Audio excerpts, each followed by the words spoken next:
Muy buenas tardes, estimados estudiantes. Sean cada uno de ustedes bienvenidos.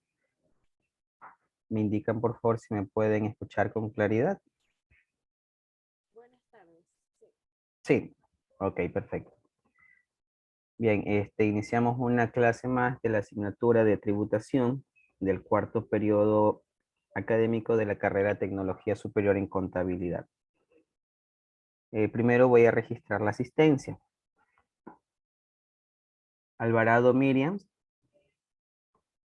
Presente. Borges Arturo. Buenas tardes, ingeniero. Buenas tardes. Briones Jocelyn.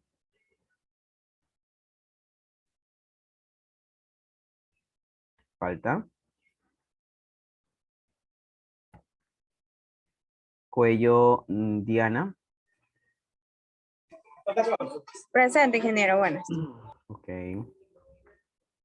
Fabre González Marta. Ella dijo que tenía, buenas tardes, inconvenientes familiares, que por eso no se podía presentar. Faltó. Gómez Rugel Erika. Buenas tardes, ingeniero, presente. Hermenegildo Andrade.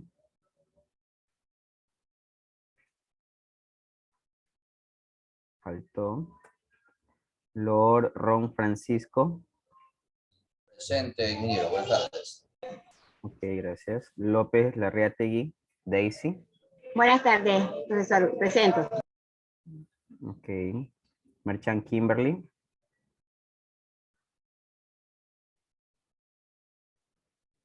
Faltó. Román Yanira.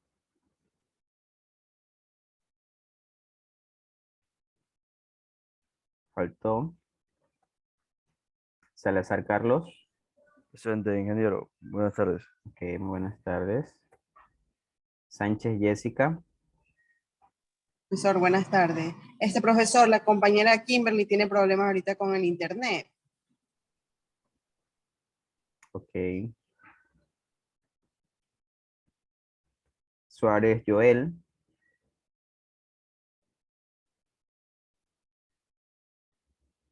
Faltó, ¿verdad? Tomala Andrés.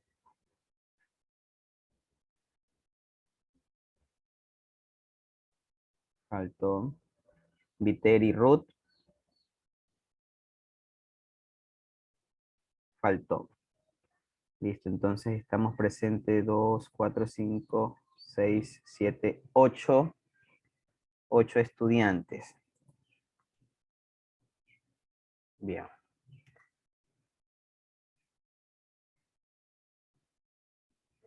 Permítanme guardar y registrar ya la asistencia. Me indican, por favor, ¿se puede visualizar en su pantalla la presentación de PowerPoint?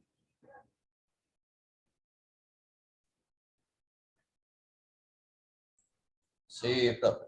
Sí, ok, perfecto. Muchas gracias. Bien, estimados estudiantes, el objetivo pues de esta clase, o de la clase de hoy, es pues conocer algunos aspectos importantes, ¿sí? Que se encuentran en el Código Tributario.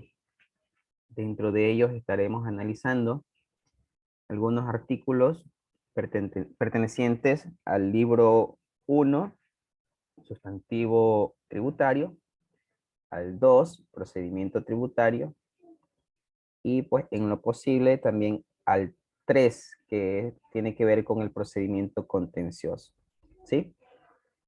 Si bien es cierto, estamos hablando de código tributario, por ende aquí vamos a hablar de normativa, ¿verdad? De artículos que pues se encuentran en un documento llamado Código Tributario, y por ende pues vamos a realizar un breve análisis de aquellos aspectos más relevantes pues de este código, ¿sí? Les invito además pues a revisar de una manera más minuciosa, en la manera posible, que ustedes vayan revisando pues también el código tributario, ¿no? Sería muy bueno que ustedes, si lo tienen, pues vayan revisando. Si no lo tienen, pues me indican para poderles compartir el documento, ¿sí? Bien. Como primer punto, vamos a revisar lo que es el libro número 1, donde su título es Sustantivo Tributario. En esta ocasión vamos a centrarnos en las disposiciones fundamentales de este libro, ¿sí? En el artículo número 1 del Código Tributario se establece el ámbito de aplicación, en el cual cada uno de los preceptos que se encuentran en este código regula las relaciones jurídicas provenientes de los tributos, tanto entre los sujetos activos y los contribuyentes responsables de aquello, ¿sí? Pues estos se aplicarán a todos los tributos, sean estos nacionales, provinciales, municipales o locales, ¿sí? Cuando nosotros nos referimos a los tributos, debemos de entender pues que se refiere a los impuestos, a las tasas y a las contribuciones especiales, ¿sí? Entonces a esto nosotros nos estamos refiriendo cuando hablamos de los tributos, ¿sí? Recordemos que los tributos no es solo los impuestos, sino que aquí están incluidas pues tasas y contribuciones especiales. Por esa razón es que se indica pues que estos tributos se aplican tanto a aquellos de aspecto nacional, provincial o incluso municipal, ¿sí? Muy bien.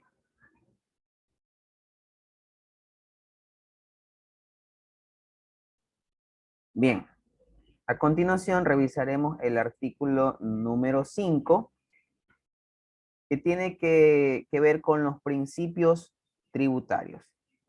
Nos ayuda por favor Francisco con el artículo número 5.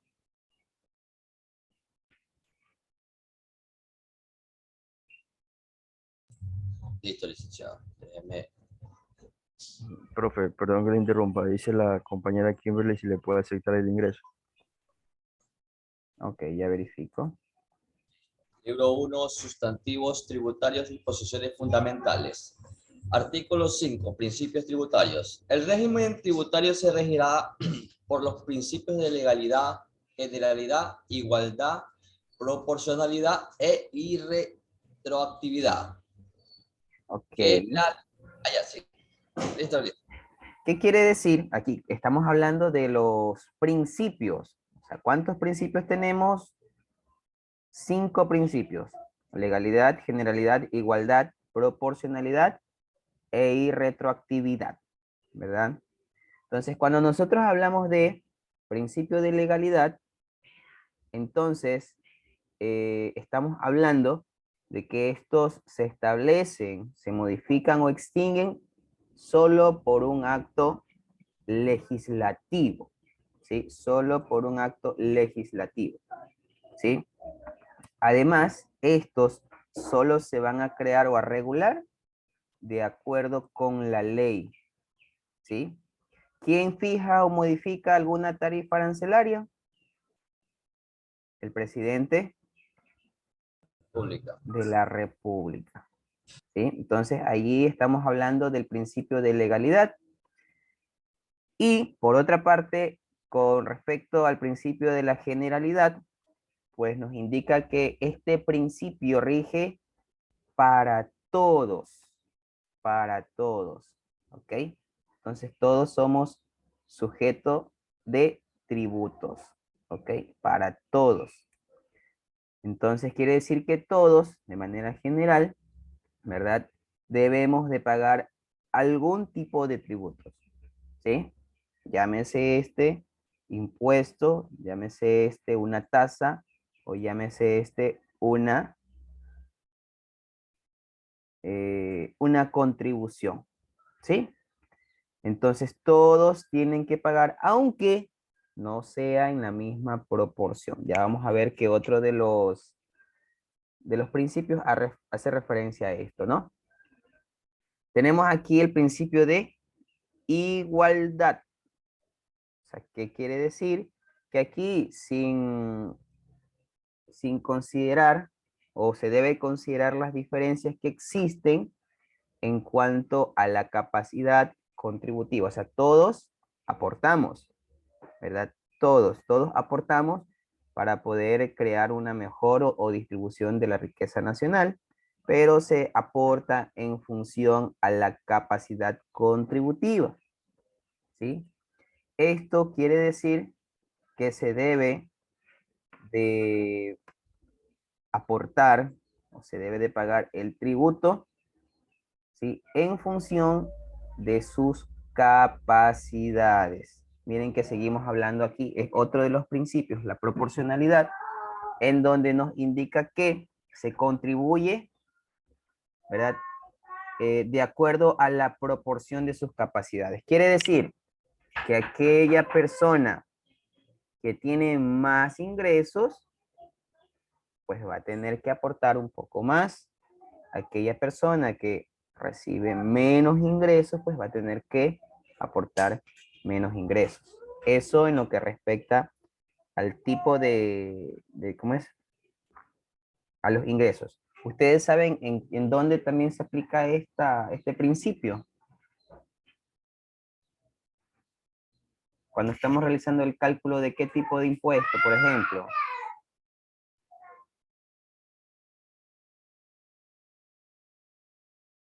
Jessica. Ustedes se han visto tributación, ¿verdad? Anteriormente, ¿no? No, es nuestra primera vez. Ah, ya, es ya, listo. Entonces es la primera vez que ven tributación. Muy bien. Una vez, profesor. Listo, muchas gracias. Entonces, cuando nosotros realizamos, por ejemplo, el cálculo del impuesto a la renta, en ese momento nosotros, claro, hablando, por ejemplo, sea de una empresa o de una persona natural, entonces allí existe una tablita, ¿sí? Existe una tablita que nos indica que aquellas personas que tengan una base de tal monto a tal monto, entonces se debe de aplicar tal porcentaje, ¿sí? Y tiene que pagar tal impuesto, ¿no? Entonces allí más adelante vamos a poder comprender un poquito más este principio, ¿sí? Listo, muy bien. O incluso cuando nosotros realizamos una compra, ¿sí? Si usted compra algo que tiene un costo de $100, ¿cuánto estaría pagando, por ejemplo, de IVA? Depende qué producto sea, pues también. ¿Cómo de qué depende de qué producto? Ya, tengamos en cuenta de que es un producto que ya va a ir a $12, porque 12%. siempre va a ser al 12%, pues. Exactamente, ¿no? Estamos hablando ahí de proporcionalidad, de un porcentaje. Si usted compra un producto de $100 y graba tarifa IVA, entonces IVA 12%, entonces sería $12. Entonces, pero si usted viene y compra uno que cueste $1000, ya no va a seguir pagando $12, ¿no? Sino en función al monto, 120. ¿sí? Entonces ahí aplicamos el principio de proporcionalidad. El principio de irretroactividad nos dice que una ley cuando se crea no tiene efecto retroactivo. O sea, ¿qué quiere decir? Les pongo un ejemplo. Les pongo un ejemplo. Partamos del supuesto de que el presidente de la República envía un proyecto de ley donde dice que el IVA ya no va a ser 12%, sino el 14%. Viene y se aprueba. Entonces, ¿a partir de cuándo se aplica esa ley?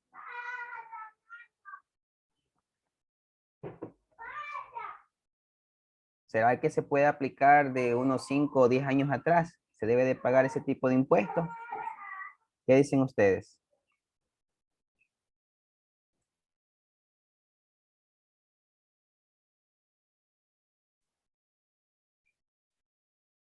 Hola, ¿sí me escuchan?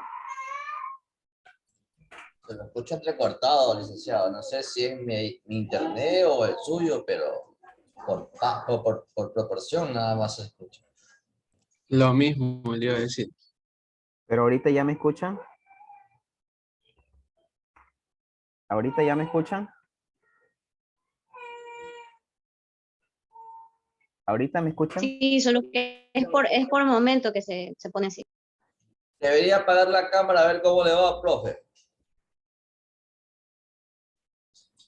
Ya, ok, listo. Cualquier novedad me avisan, por favor, ¿sí?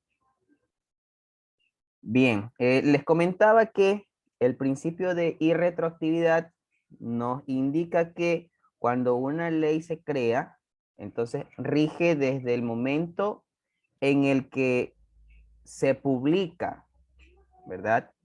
Entonces no tiene un efecto retroactivo. Quiere decir que no se puede aplicar para efectos o sucesos pasados, sino que en este caso es a partir de que entra en vigencia.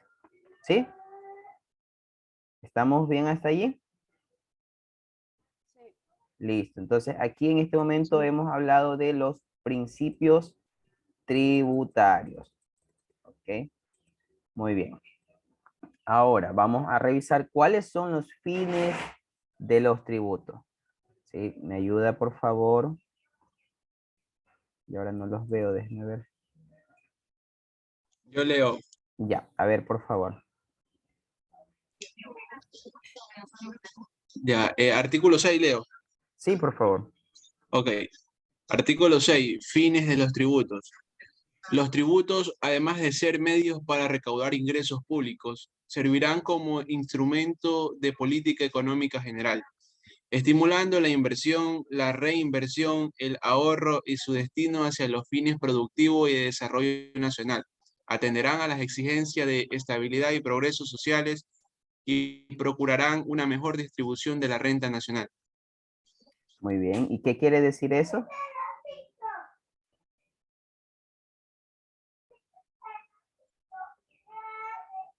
¿O qué es lo más importante allí? Para el desarrollo Para el Para el de la desarrollo? economía. Así es, ¿verdad? Entonces, es verdad que los tributos representan ingresos para el Estado, ingresos públicos, ¿verdad?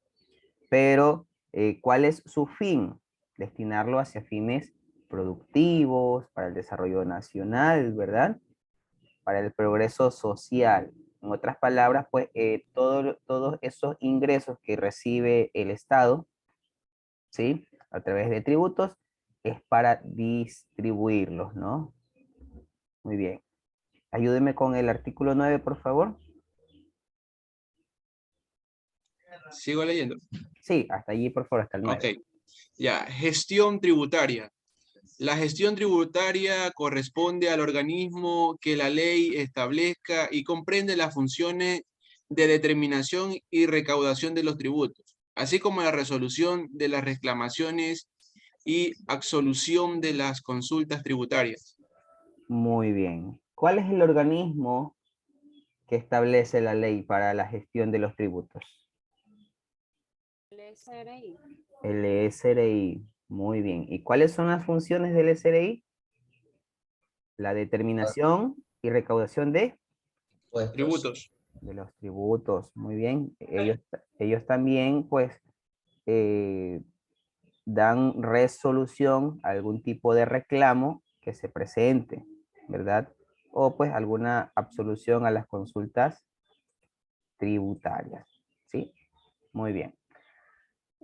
Otro aspecto que también es importante conocer, ¿sí? Es los plazos, ¿sí? Recuerden que nos encontramos en este momento en las disposiciones fundamentales, ¿sí? Entonces son aspectos fundamentales que nosotros debemos como profesionales contables debemos conocer. Cuando nosotros hablamos a los plazos, ¿verdad? A los plazos o términos, entonces dice que se refieren a las normas tributarias y estas se computarán de la siguiente manera. Es decir, cuando nosotros hablamos en términos de años y meses, esto van a ser continuos y fenecen el día equivalente al año o mes respectivo. Pero, ¿qué sucede? si nosotros estamos hablando en plazos ¿cómo es? A plazos establecidos por días, entonces siempre se refieren a días hábiles. Ejemplo, si ustedes le están diciendo, va a recibir una respuesta en 10 días, en 10 días, se está refiriendo a 2 semanas, ¿verdad? ¿Por qué? Porque los días hábiles son 5, de lunes a viernes, ¿ok?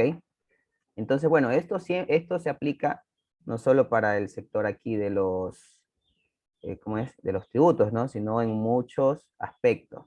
Siempre se refiere a días hábiles o días laborables, ¿ok? Ahora, un aspecto muy también importante es que en cualquiera de los dos casos, ¿verdad? En los que los términos vencieran un día inhábil, entonces allí se entiende que se produce una prórroga hasta el siguiente día hábil.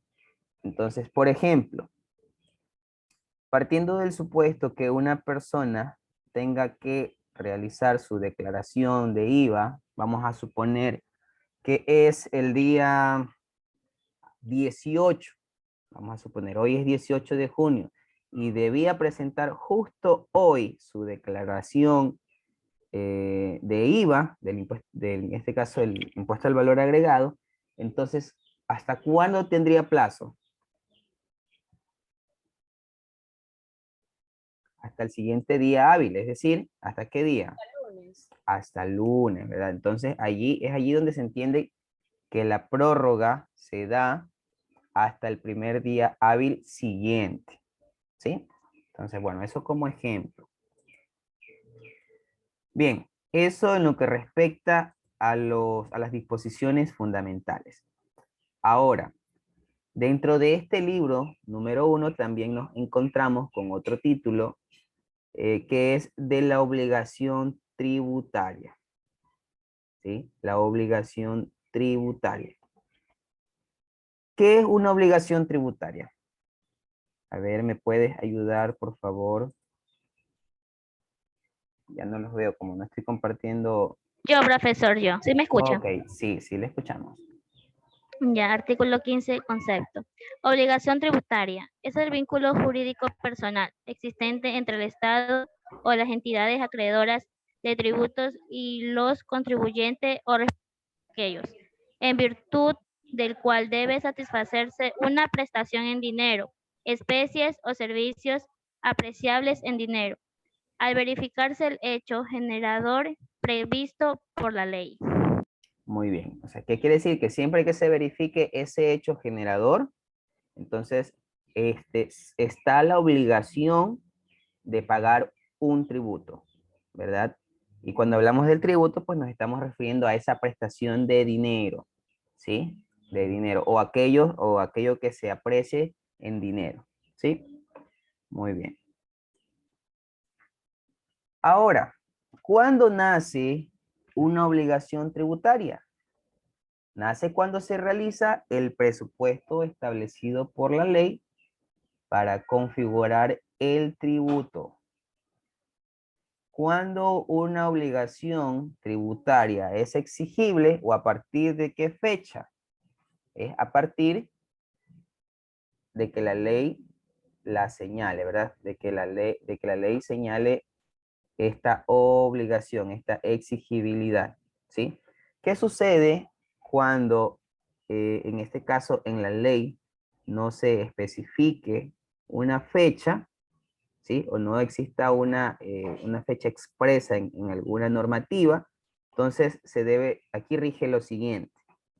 Primero, cuando la liquidación deba efectuarla el contribuyente o el responsable, desde el vencimiento del plazo fijado para la prestación de la ley, perdón, para la presentación de la declaración respectiva. Y segundo, cuando por mandato legal corresponda a la administración tributaria efectuar esa liquidación y determinar la obligación desde el primer día siguiente al de su notificación. Ahora, ¿qué sucede ¿sí? ¿Qué sucede cuando una obligación tributaria no ha sido satisfecha?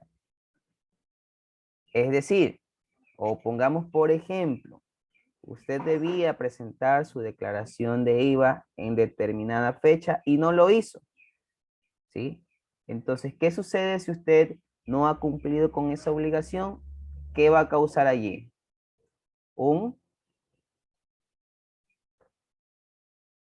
Favor del respectivo sujeto activo. Eso, va a causar allí un interés, ¿verdad?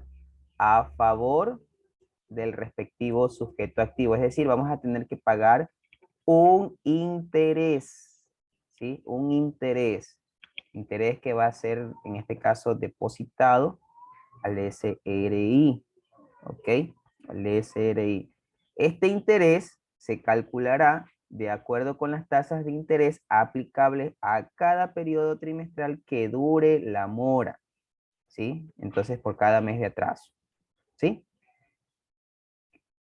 La fracción de mes se liquidará como mes completo.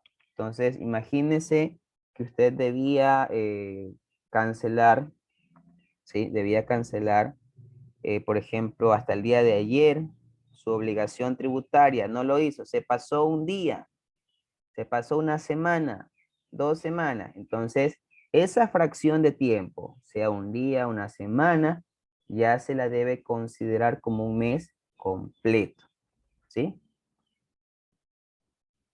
Es como cuando usted, por ejemplo, va, ¿cómo es? Deja su vehículo guardado en algún, ¿cómo es? Algún garaje. Allí le dicen de tal hora a tal hora, ¿verdad? Tiene que cancelar tal valor. Si ya se pasa un poquito más, ya entra dentro del siguiente rango. Entonces ya ahora tiene que pagar un poco más, ¿sí? Alguien que me ayude, por favor, con el artículo 22. Intereses a cargo del sujeto activo. Anteriormente estábamos hablando de los intereses que estaban a cargo del sujeto pasivo. Es decir, cuando yo como contribuyente no satisfago una obligación tributaria. Ahora es el interés que es a cargo, pero del sujeto activo, ¿sí? Listo. Interés a cargo del sujeto activo. Los créditos contra el sujeto activo por el pago de los tributos en exceso y debidamente generan intereses equivalentes a la tasa activa referencial para 90 días establecidos por el Banco Central del Ecuador, señalado en el artículo anterior desde la fecha en que se presentó la respectiva solicitud de devolución del pago en exceso o del reclamo por pago indebido. Muy bien. Entonces, ¿qué quiere decir? ¿Qué quiere decir? Que si nosotros ahora hemos realizado un pago de tributo en exceso, ¿verdad? Entonces, o a la final, este se generó de manera indebida, ¿qué es lo que va a pasar? Se puede presentar, el contribuyente puede presentar una solicitud de devolución, ¿verdad? Y ahí en este caso, ahora es el SRI el que debe devolvernos, ¿sí? Cierta cantidad, o en este caso, el tributo que se pagó en exceso, y pues tienen que cargar también el respectivo interés. Entonces ya estamos viendo cuál es la tasa referencial que se establece, ¿no? Ahí es la que se encuentra establecida en el Banco Central del Ecuador, ¿sí? Recordemos que cuando nosotros hablamos del sujeto activo, nos estamos refiriendo al ente acreedor del tributo. Como ya ustedes lo indicaron, es el SRI. El sujeto pasivo es el contribuyente, ¿sí? No se olviden. Bueno, aquí justamente estamos mencionando, ¿no? Sujeto activo, el ente acreedor del tributo, SRI. Sujeto pasivo es la persona natural o jurídica, ¿sí? Persona natural o jurídica que está obligada al cumplimiento de la obligación, ¿verdad? Tributaria o de la prestación tributaria, ¿sí?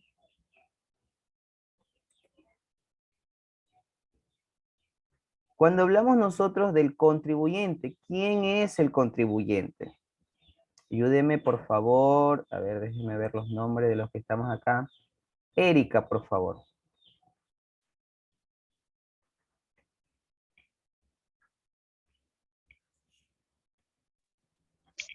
Ya, dice, artículo 25, contribuyente.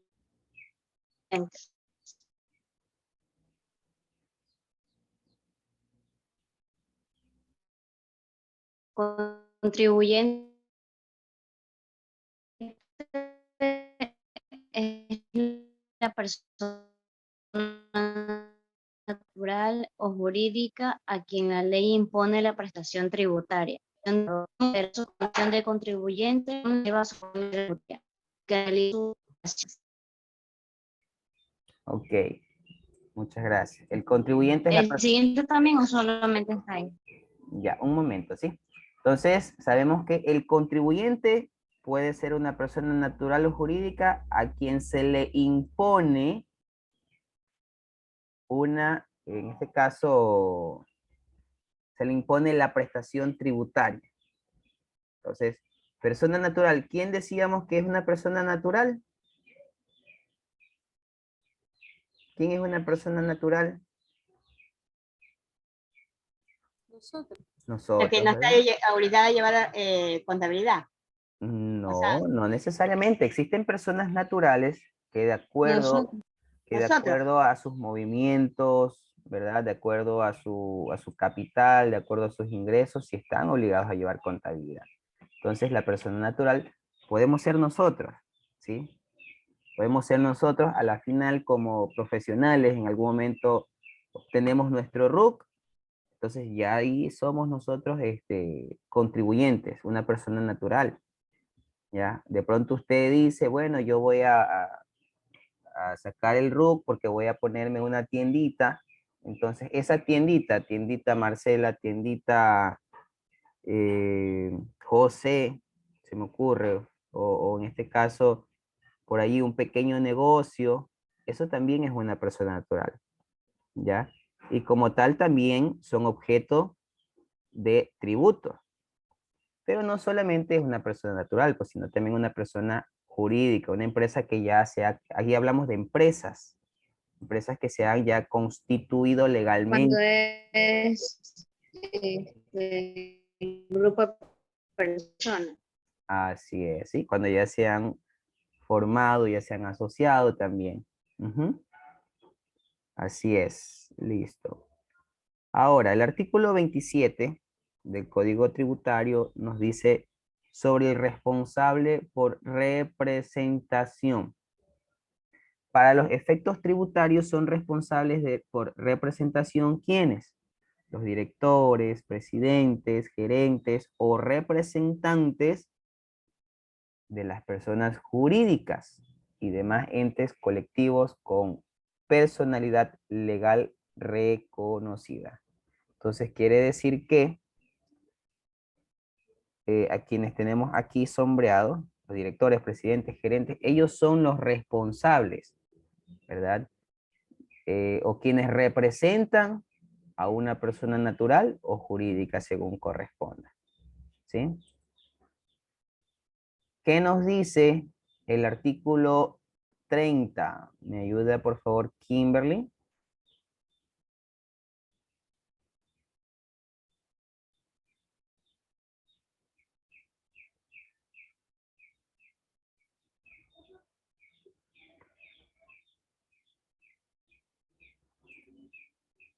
A ver, Yo le ayudo, ingeniero. ya, vamos a ir nombrando y vamos a hacer lo siguiente. Una vez que usted lee el artículo, trate de dar también pues, un pequeño comentario de qué es lo que usted comprende, ¿ya? A ver, ¿quién es el primero? Yo, ingeniero. Ya, ok, adelante, por favor. Artículo 30. Alcance de la responsabilidad. La responsabilidad de los agentes de retención o de percepción es directa en relación al sujeto activo y por consiguiente son los únicos obligados ante este en la medida en que se haya verificado la retención o percepción de los tributos.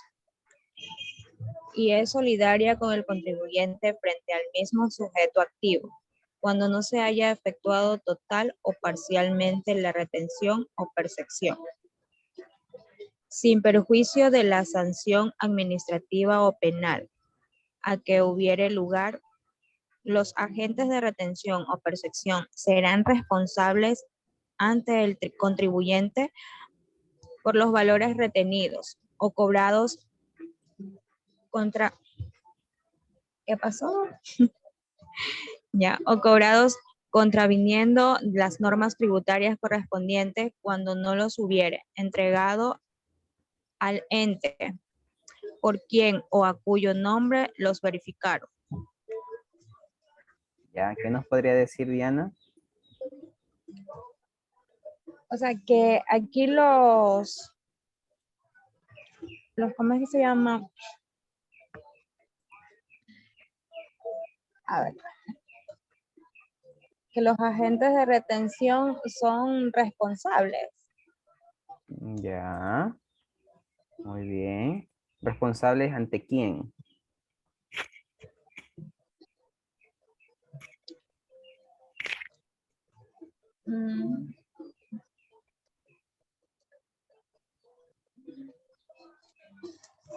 Responsable ante el contribuyente. Ya. No. Ya, imagínense que nosotros realizamos una transacción de compra y Ya. pues por haber realizado una adquisición, otro contribuyente a quien le hemos comprado nos realiza una retención de un impuesto, ¿sí? Sea de impuesto a la renta o retención de IVA. Entonces, en ese momento, ellos son los obligados a dar cuenta también por ese tributo que se ha retenido, ¿sí? O que nos han cobrado, ¿sí? Entonces, a esto es que hace referencia este artículo, ¿no? Que cuando existen, en este caso, los agentes de retención, perdón, o de percepción, entonces ellos son los obligados, ¿verdad?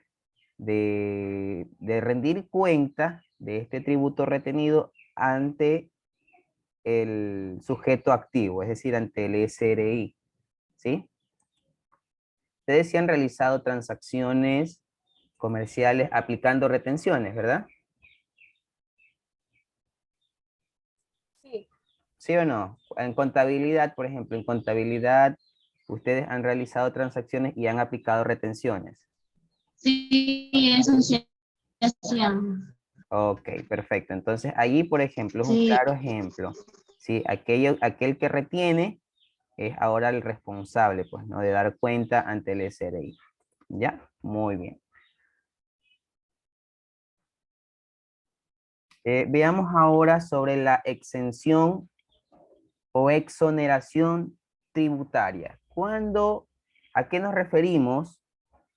¿Sí? ¿A qué nos referimos con la exención o exoneración tributaria? Vamos con el segundo de la lista, el primero de la lista. Alison Alvarado, por favor.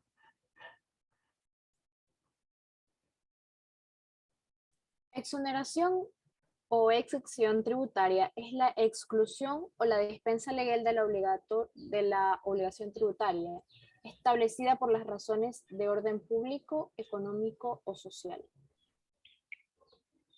Ya. ¿Qué nos referimos allí? Las personas que están exentas, es decir, como aquellas que se salvan, por así Eso. decirlo, Muy de bien. dar impuestos. Así es, ¿no? Alguien que se salva o alguien que está excluido, ¿verdad? De que cumpla con alguna obligación, ¿sí? Ahora, una obligación tributaria se extingue, sea de manera total o parcial, ¿sí? ¿Cuáles son los modos en los cuales se puede aplicar una extinción de la obligación tributaria? ¿Cuándo se extingue, por ejemplo? ¿Cuándo se extingue, ¿sí? Una obligación tributaria? Imagínese, usted tenía que hacer el pago de, se me ocurre en este caso, $150 de IVA. Entonces, ¿en qué momento se extingue ya también esa deuda? Cuando yo la pagué. Cuando ya la pagó, ¿no? Entonces, si ya la pagó, ya no tiene por qué volverla a pagar, ¿no? Entonces ya está exento, ya esa deuda se extinguió, ¿sí? También puede estar extinta una deuda, ¿sí? O alguna obligación tributaria cuando se ha presentado alguna compensación, ¿sí? O a la final hay alguna confusión, ¿ya? Hay otro modo de extinción de alguna obligación tributaria. ¿Quién me puede comentar a qué se refiere el cuarto modo?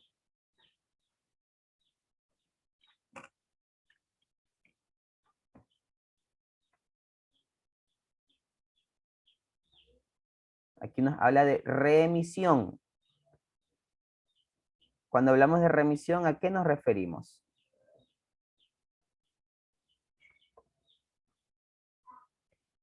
A ver. ¿Qué significa remisión?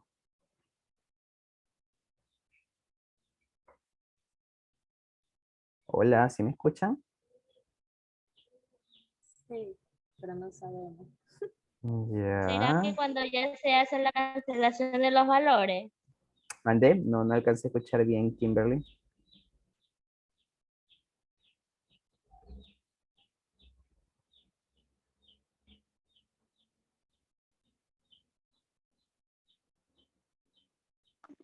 Es cuando se hace el traslado de algún bien, o sea, con lo que se respalda. Traslado de un bien. No precisamente. A ver. O sea, es un Ustedes, documento ya, ustedes sí han que escuchado. nos da un respaldo. Ya, pero ustedes sí han escuchado Por hablar. así decirlo, una guía de remisión, No o no es estamos, a eso. no, aquí no nos estamos refiriendo a las guías de remisión. Claro, la guía de remisión sí es un respaldo de que usted ha comprado y que la mercadería se está trasladando hasta de tal lugar a tal lugar. Pero aquí estamos hablando, por ejemplo, de remisión de intereses. ¿Ustedes sí han escuchado hablar de la remisión de intereses?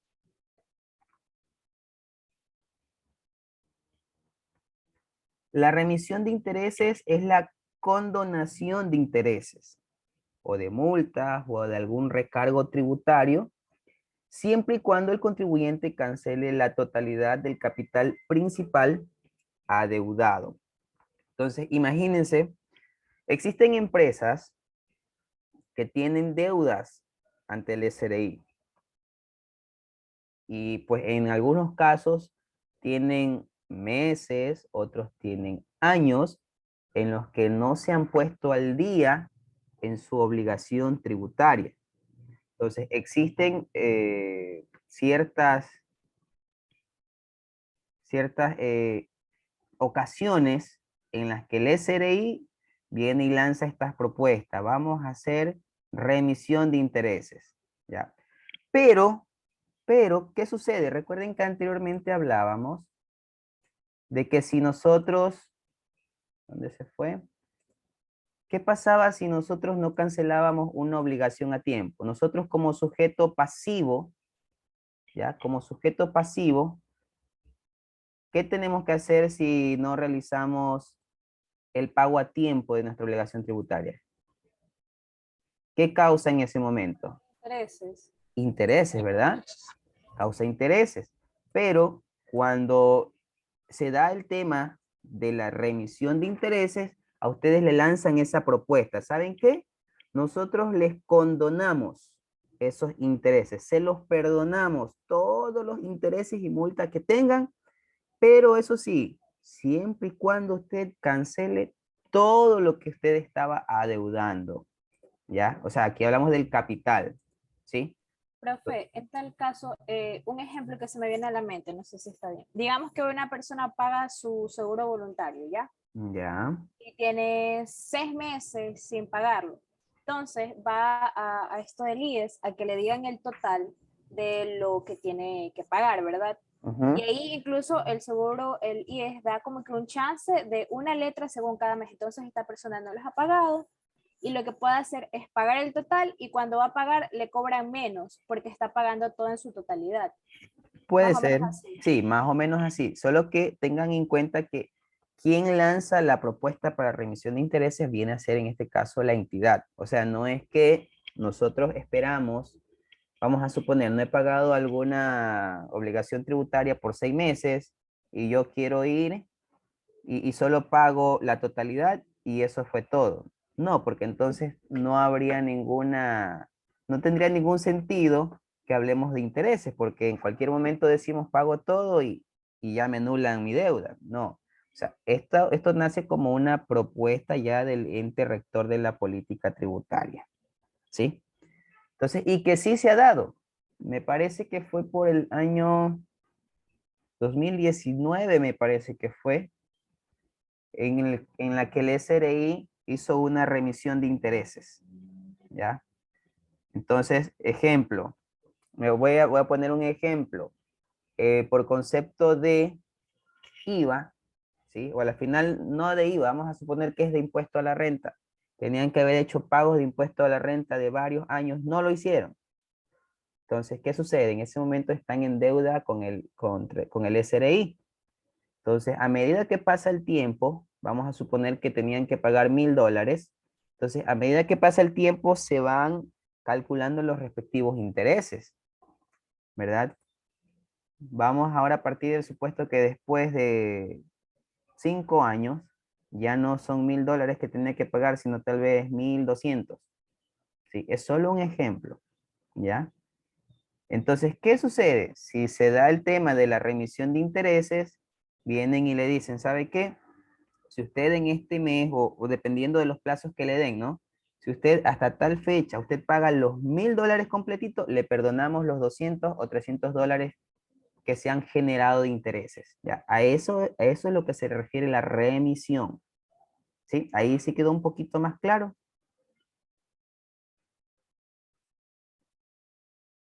Sí. ¿Sí? Ya, ok, listo. Entonces, bueno, pero como les decía, eso no es que se da siempre, pues no, eso no se da siempre. Esos son mecanismos de recaudación que suele aplicar pues el SRI, sobre todo cuando ellos tienen necesidad pues de aumentar los ingresos, o sea, la recaudación, ¿sí? Entonces eso es como un estímulo para poder ellos recaudar más, ¿sí? Entonces imagínense que haya un gran número de contribuyentes que no están al día, pero el Estado necesita dinero para financiar obras, qué sé yo, entonces vienen ahí, lanzan esa propuesta, con la finalidad de que aquellos que no habían pagado, paguen en ese momento, la mayoría, ¿sí? Paguen la mayoría, ¿sí? Ok, listo. Ahora veamos el artículo 59 y el artículo 61. Para esto nos va a ayudar el segundo estudiante que estaba en lista. A ver si nos ayuda, por favor, Arturo. A ver, Arturo.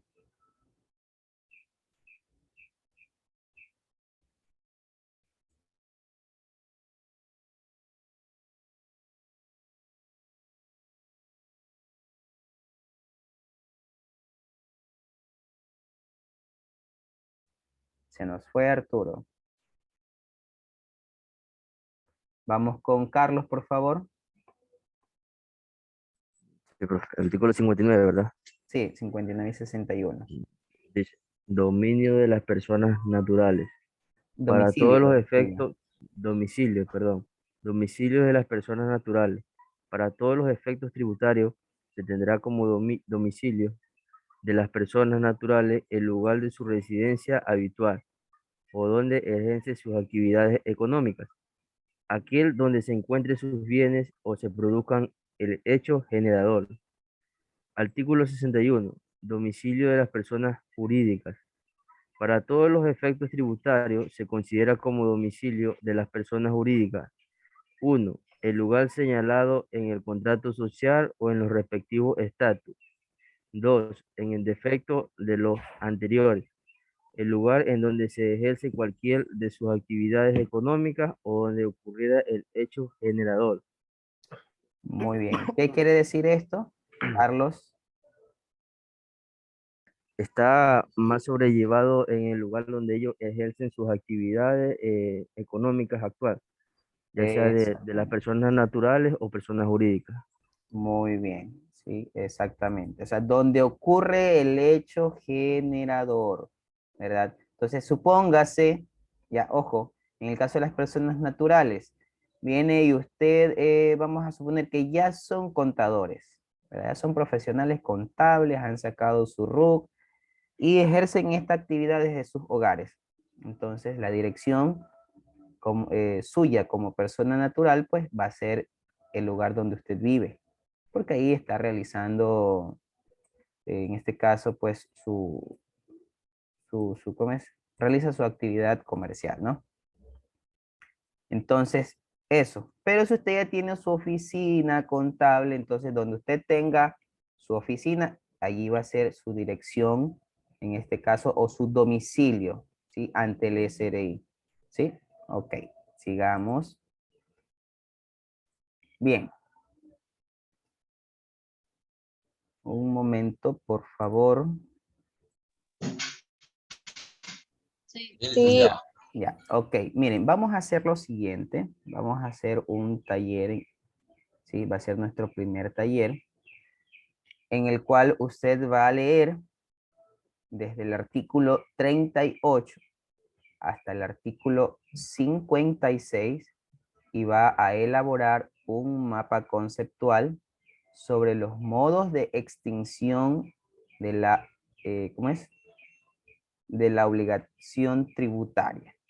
¿Sí? Vamos a hacer, si tienen ustedes, chicos, el código tributario a la mano, les comparto por el chat de Profe, sería lo ideal que usted nos ayude con el código para poder ya, hacer la breve. a ver, listo. En este momento voy a compartirles. ¿Esa actividad queda de tarea o es para vía misma? Vamos a hacerlo en estos momentos.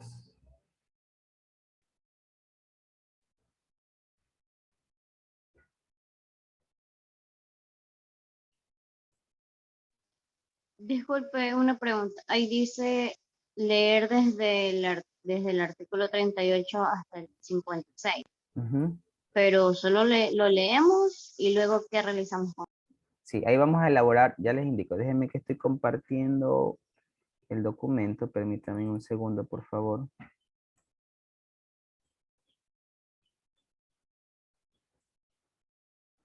A ver, y en este momento se está enviando ya el... Sí se envió, ¿verdad? Sí. Sí se envió el documento. Se envió exitoso, me sale. ¿Por dónde lo Por el chat de aquí del Zoom. está enviando? No, a mí. A mí tampoco, profesor.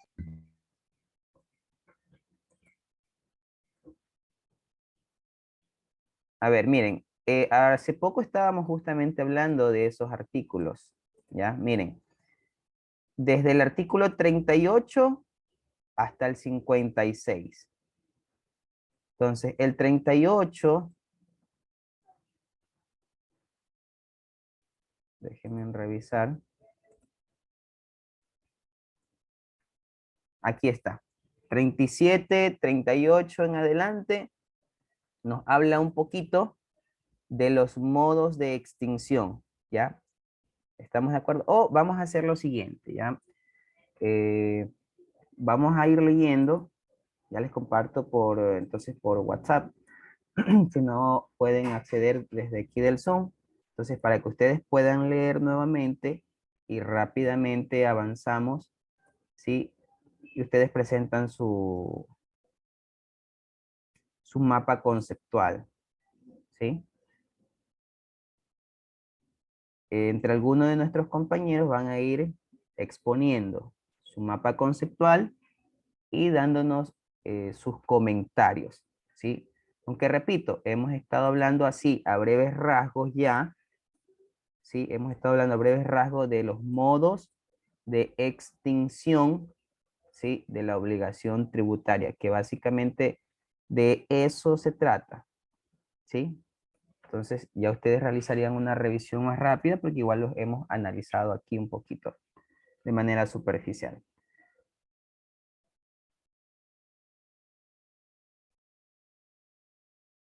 si ustedes revisan, luego del artículo 37 del Código Tributario, ¿sí? Se encuentra ya la descripción de cada uno de los modos de extinción de la obligación tributaria, ¿sí? Por ejemplo, aquí tenemos en el artículo 38 inicia el modo de la solución o pago. Entonces, ¿a qué se refiere la solución o pago? ¿Quién debe de hacerla? ¿Quién debe de hacerle? ¿Cuándo? ¿Dónde? ¿Cómo? ¿Sí? ¿Quiénes está prohibido? ¿Sí? Luego tenemos pues ya los demás. Acá tenemos, por ejemplo, la de compensación. ¿A qué se refiere con la compensación? Y también está de la confusión. A ver, algunos comentan que no están en este momento en su casa, ¿verdad? Entonces vamos a hacer lo siguiente, ¿qué les parece? Vamos nosotros en este momento a dejar en esta actividad de momento en pausa. Ustedes la van a realizar de pronto más tarde. Y en la siguiente clase nosotros vamos a realizar, a dar los comentarios. ¿Sí? ¿Estamos de acuerdo? Sí, profesor. Ya, Mucho. muy bien. Bastante. Ya, pero para ello, sí, pero para ello, algo que garantice el hecho de que hoy hemos realizado la actividad, pues usted me va a enviarla durante todo el día de hoy. En la hora que usted considere pertinente, usted la envía, por favor, ¿sí? Entonces, eso Por pues. correo. Sí, sí, me A envían su por correo. correo. Sí, exactamente. Ese es el taller. Entonces, lo realizamos hoy, ¿sí? Entonces, eso se puede evidenciar. Profe, Sí, dígame. entonces en asunto se pone Taller, taller 2. taller. A ver, el anterior fue, ¿qué taller tuvimos? Taller.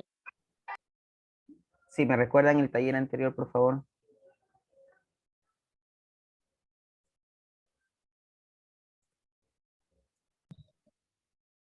Este vendría a ser el taller número 1 de tributación. Recuerden que en lo anterior tuvimos fue un diagnóstico.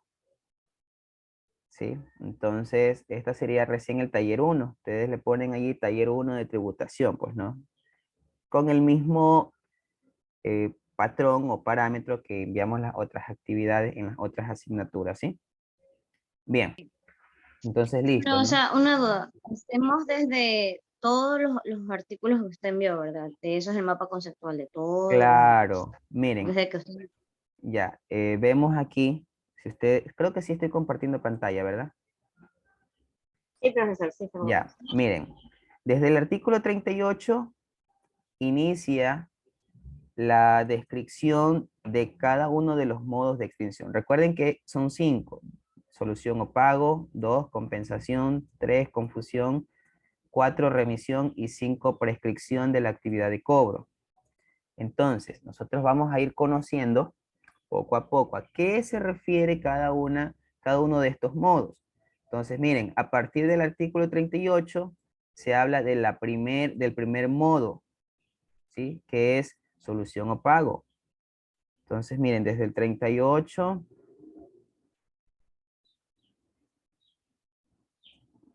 hasta el 50 es el primer modo.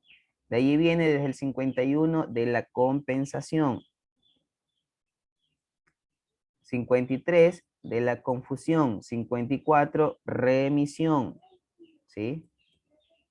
Del 55, la prescripción de la acción de cobro, ¿no? Entonces, ahí están los artículos comprendidos para su análisis y desarrollo del taller, ¿sí? Hasta aquí sería.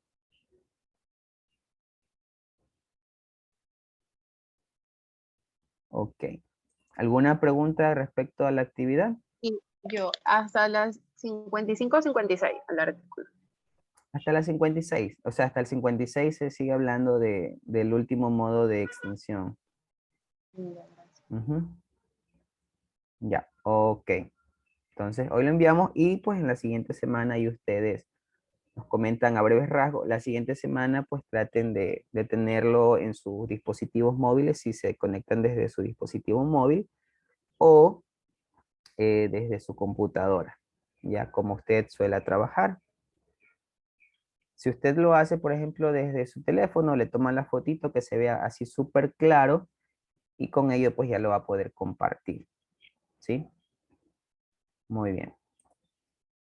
Listo, chicos. Bueno, ahora vamos a revisar el libro número 2 de los procedimientos tributarios. Y como primer punto, aquí vamos a analizar los deberes formales del contribuyente o responsable. Es decir, yo como contribuyente, sea persona natural, sea persona jurídica, ¿cuáles son mis deberes formales? ¿Sí? Tenemos, son deberes formales de los contribuyentes o responsables. 1. Cuando lo exijan las leyes, ordenanzas, reglamentos o las disposiciones de la respectiva autoridad de la administración tributaria. Dentro de ellos tenemos inscribirse en los registros pertinentes, proporcionando los datos necesarios relativos a su actividad y comunicar oportunamente los cambios que se operen. En otras palabras, mi primer deber formal será inscribirme, ¿verdad?, en el SRI y obtener el RUC, el Registro Único de Contribuyentes. ¿Sí? Ese es mi primer deber formal. ¿Cuál sería mi segundo deber formal?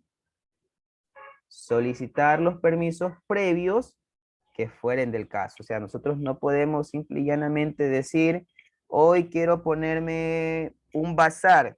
Vengo, me pongo el bazar y listo, no pasó nada. ¿Qué dicen ustedes? ¿Está bien o está mal?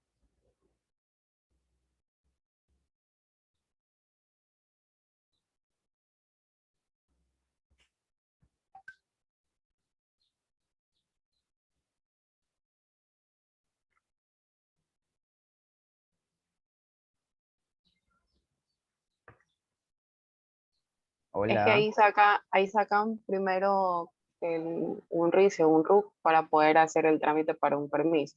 Exactamente. Es que por eso es el primer deber formal, ¿no? O sea, primero, claro, obtienen su RUC, pero tienen que también solicitar el respectivo permiso. O sea, no debemos quedarnos simple y llanamente en obtener el RUC, salvo el caso que, por ejemplo, la actividad que usted vaya a desarrollar sea de pronto algo de servicios y usted no necesite tener un establecimiento físico. Ya, de pronto ahí podríamos decir, es que no tengo esa necesidad para obtener algún permiso de funcionamiento, ¿verdad? Pero imagínese si usted quiere ponerse una empresa para proveer servicios de internet, por ejemplo. Entonces, no solo saca el RUC, sino que también donde va a funcionar, debe de solicitar el permiso de funcionamiento, ¿sí? Entonces, esos permisos pues ya tienen que sacarlos en las instancias pertinentes, sea esto, municipios, ¿sí? Entre otros, ¿sí? A ver, vamos con el siguiente. ¿Cuál es el siguiente deber formal? Me ayuda, por favor, el siguiente estudiante. Daisy, por favor. ¿Cuál es el siguiente deber formal?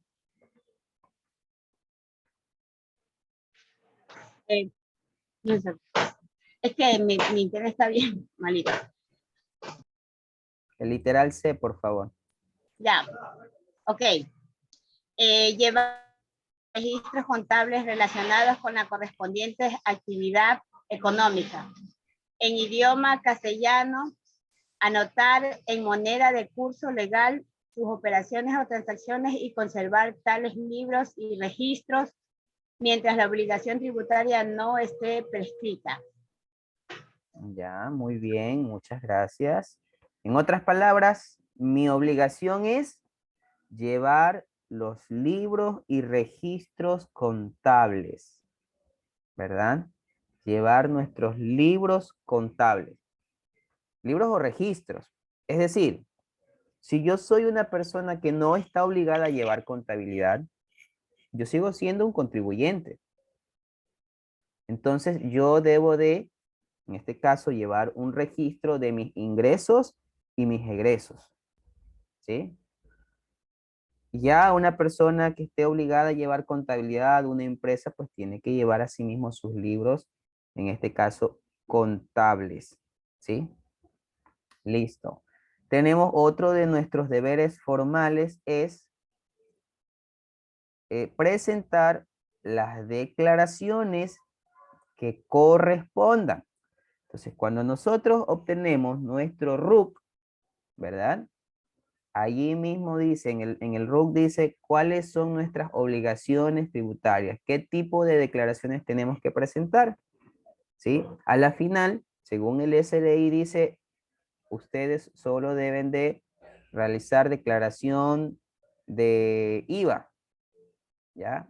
A la final le dice, aparte de ser declaración de IVA, también tiene que ser declaración del impuesto a la renta, ¿sí?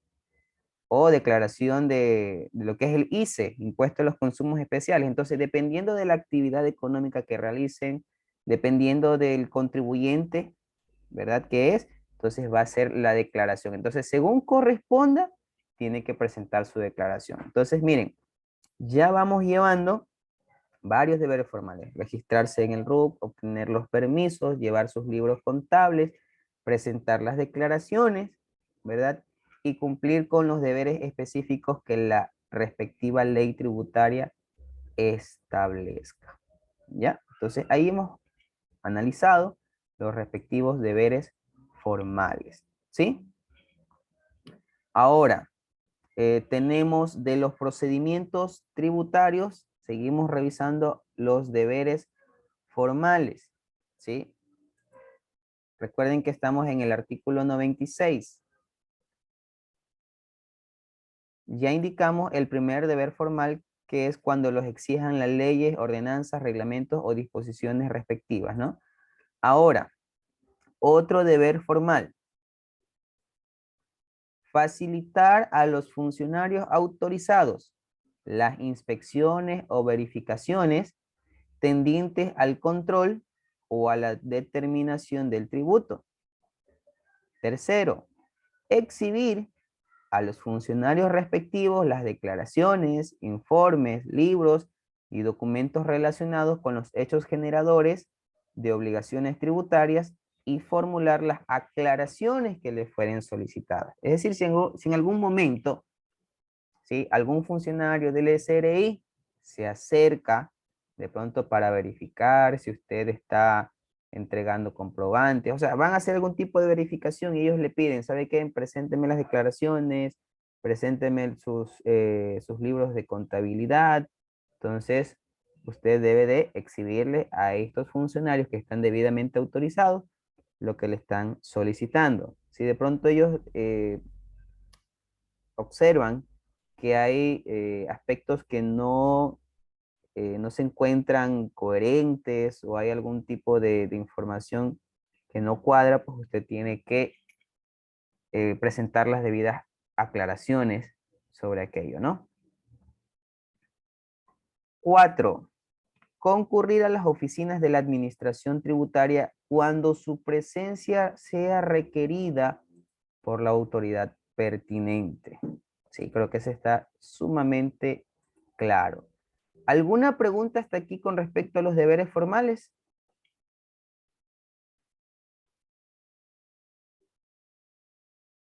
¿Alguna pregunta hasta aquí?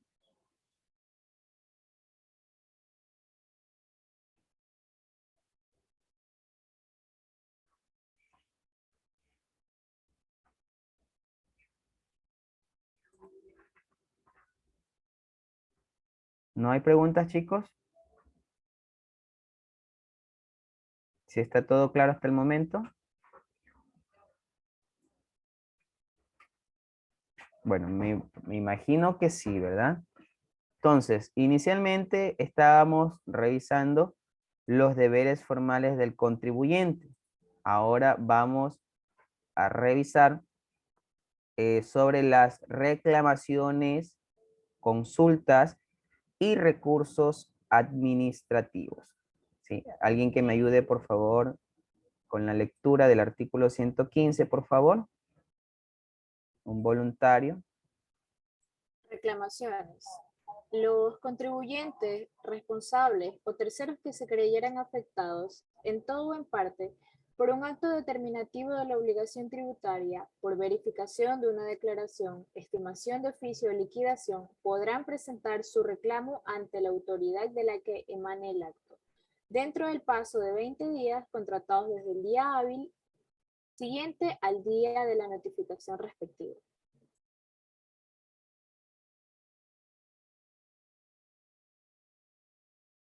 Muy bien, entonces si nosotros tuviéramos la necesidad de presentar algún tipo de reclamo, ¿durante qué plazo tenemos que hacerlo?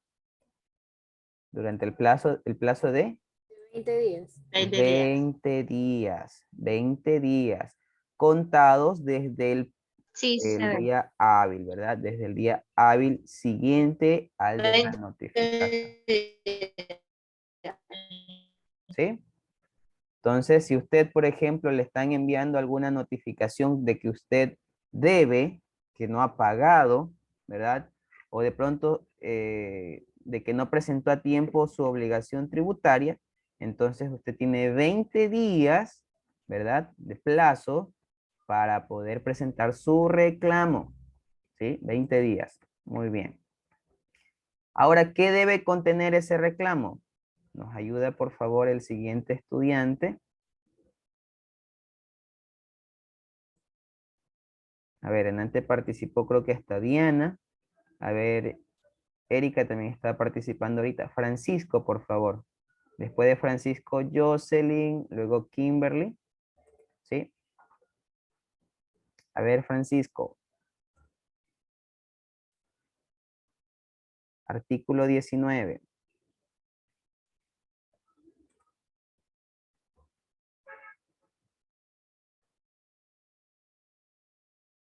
Francisco. ¿Puedo leer? Chao. Ya, Hola. sí, adelante, sí le escuchamos. Lo que pasa, ya, recién le interpreté, ¿no? Porque igual está cortado esto, pero igual, vamos para adelante. Libro 2 de los procedimientos tributarios, artículo 119. Contenido del reclamo.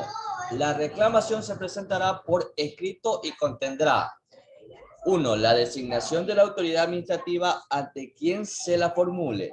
2. El nombre y apellido del compareciente, el derecho, por qué lo hace, el número de registro de contribuyente o la cédula de identidad. Permítame un minuto, licenciado.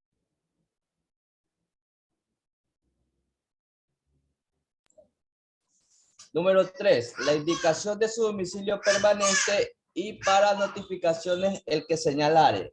Número 4. Mención del acto administrativo, objeto del reclamo y la expresión de los fundamentos de hecho y el derecho en que lo apoya. Expuesto clara y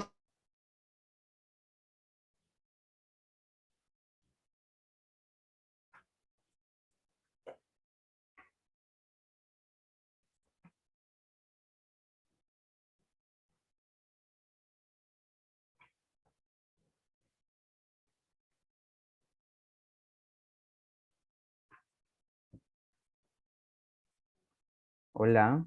Hola, ¿me escucha? Ya, ahí le escucho. Y pensaba que era yo que me había quedado sin internet. Bueno. Hola. Hola, sí le escucho, sí le escucho. Bueno, sí le escuchamos, ¿verdad? Bien. No se escucha, está como que malo el internet por todos lados. Sí, en unos momentos creo que no le, o sea, no le escuché, pensé que era yo, ¿no? Pero en este momento ya me escuchan a mí, ¿verdad? Sí. Ya. Ok, listo, entonces. Perfecto. Como ustedes pudieron escuchar ya y pueden revisar aquí el artículo 19, cuando nosotros deseamos realizar algún reclamo, no es un reclamo verbal, ¿sí? Se tiene que presentar por escrito, ¿sí? Se tiene que presentar por escrito. Y si se tuviere que de pronto enviar o lo podamos remitir mediante los medios electrónicos, pues tiene que tener la respectiva firma, pues, ¿no? ¿Sí? Entonces, miren, ya aquí hemos revisado. Para, según el caso que corresponda, tiene que contener, como aquí lo indica, pues, ¿no? ¿Por qué lo hace? ¿Sí? Y toda la información requerida, pues, aquí está descrita en el artículo 119. ¿Sí? Ahora, tenemos por aquí el artículo 122, ¿sí? El artículo 122, pago indebido, ¿sí? El pago indebido. Se considerará pago indebido el que se realice por un tributo no establecido legalmente o del que haya exención por parte, por mandato legal. El efectuado sin que haya nacido la respectiva obligación, conforme a los supuestos que configuran el respectivo hecho generador, en los iguales condiciones se considerará pago indebido aquel que se hubiere satisfecho o exigido ilegalmente o fuera de la medida legal. ¿Sí? Ok. Ahora, ¿qué sucede cuando nosotros pagamos en exceso? ¿Sí? Recuerden que acá hablábamos en el artículo 122 de un pago indebido. A la final, cuando este pago, o qué pasa cuando se paga en exceso. ¿Cuándo se considera un pago en exceso? ¿Nos ayuda Kimberly, por favor? Artículo 123 del pago en exceso.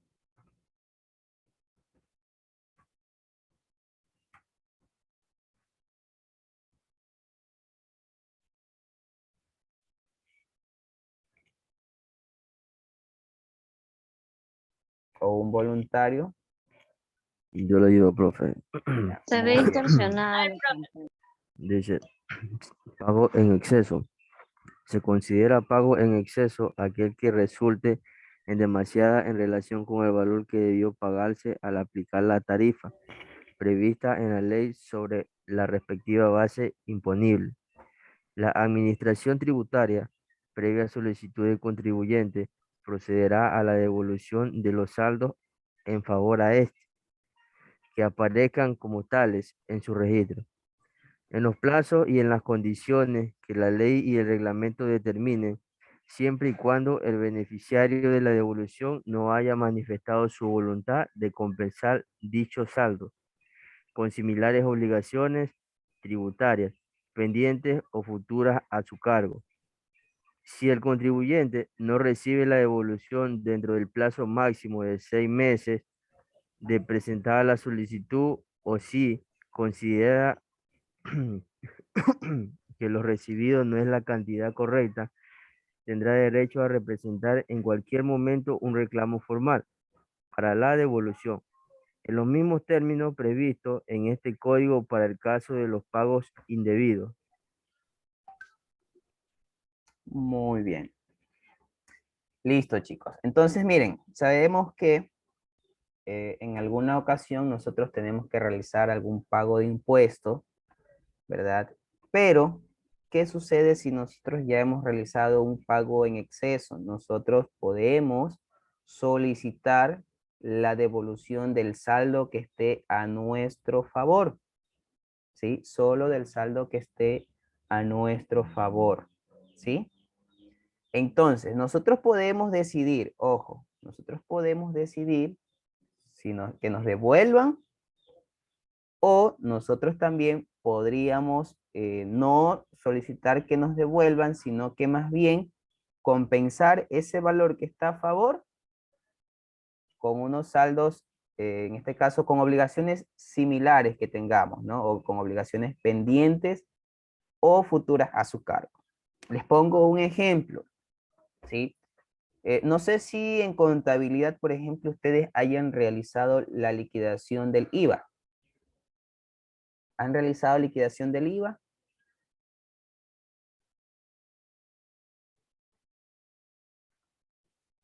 Liquidación de IVA. ¿Sí? No. No, no han hecho. Cuando han tenido que realizar de pronto los asientos contables, luego algún tipo de ajuste en el que les hayan pedido hacer liquidación de IVA, allí no. Que yo recuerde, profe, no. Ya, bueno, en todo caso, les comento, ¿no? Sabemos que cuando nosotros realizamos una venta, se produce un IVA cobrado, ¿verdad? ¿Sí o no?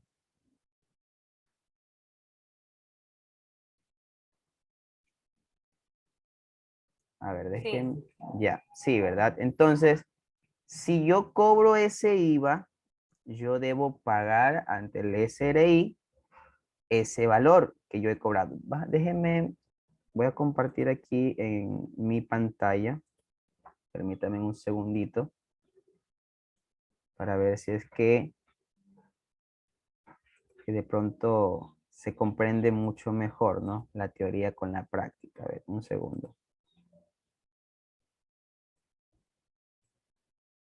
A ver, aquí. Listo. Cuando yo realizo una venta, ¿verdad? Cuando yo realizo una venta, entonces yo tengo un IVA, ¿sí? IVA en venta. En otras palabras, es un impuesto por pagar. Porque recuerde, usted vendió la mercadería o el servicio y en ese momento usted recibió por una parte el costo de su producto o servicio, pero también usted recibió el IVA. Vamos a suponer que usted tuvo una venta de $1,500, ¿ya?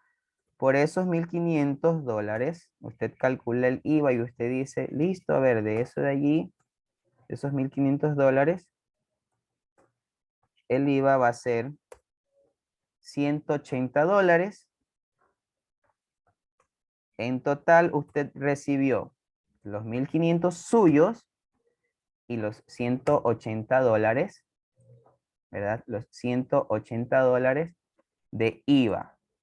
Recuerde que el IVA no es del empresario, ¿sí? El IVA no es del empresario. En ese momento nosotros hemos actuado, ¿no? Como contribuyentes hemos actuado como agentes de recepción de este impuesto, ¿sí? Hemos actuado como agentes de recepción, pero ese IVA no es nuestro. Ese IVA tiene que declararse, ¿verdad? Y ser entregado al SRI. Pero, ¿qué sucede si yo tengo ahora una compra? ¿Verdad? Entonces se produce un IVA en compras, ¿sí? Un IVA en compras, o a esto se le conoce como crédito tributario, ¿ya? Entonces, cuando nosotros tenemos una compra, ese IVA que en cambio a nosotros nos han cobrado, ese IVA que a nosotros nos han cobrado, ¿sí? ¿Qué sucede? Ahora eso está a nuestro favor. Entonces, vamos ahora a partir del supuesto que yo he comprado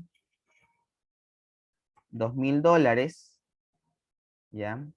Y que por esos $2,000, ¿sí? Yo he tenido que pagar $240 de IVA.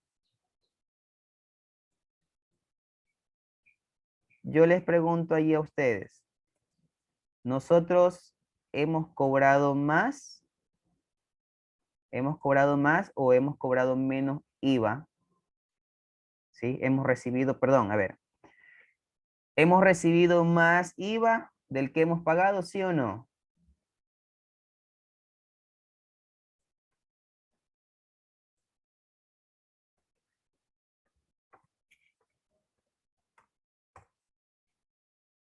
Pero es que ahí cambian los valores, pues también, profe. En uno es 1.500 y en otro es 2.000. Obviamente va a recibir más.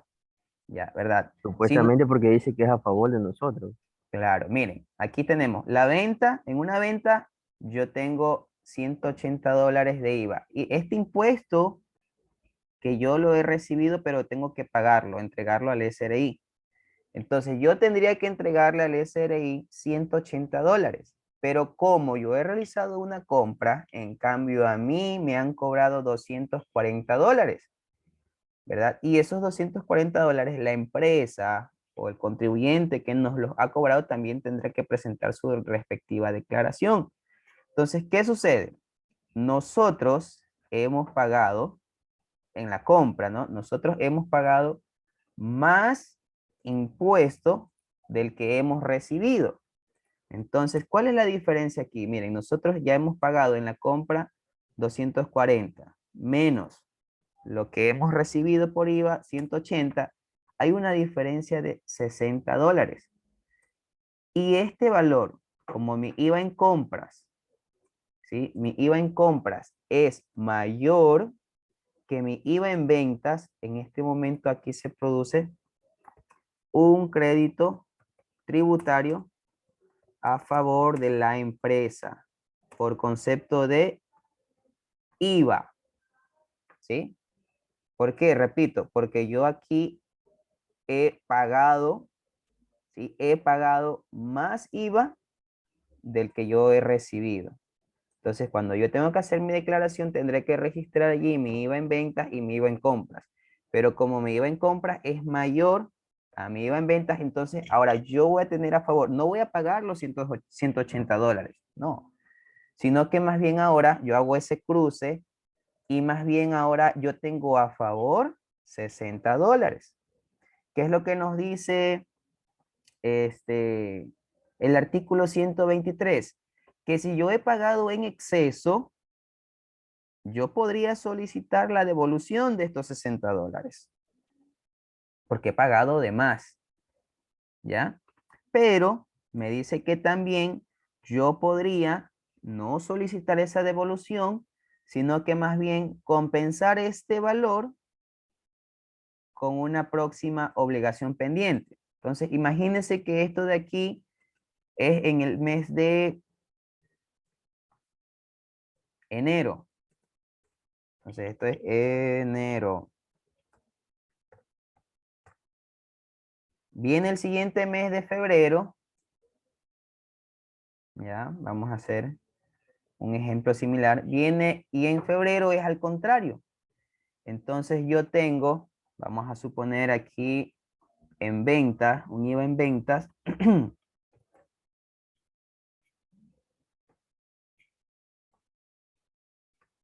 Y una venta de 2.850 y un IVA en compras de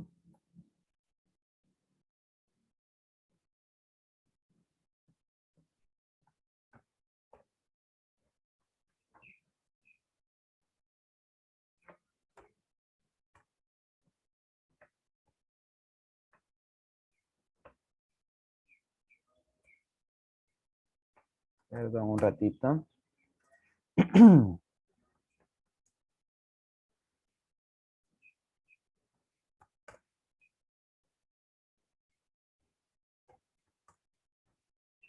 Ya, miren, ¿qué sucede?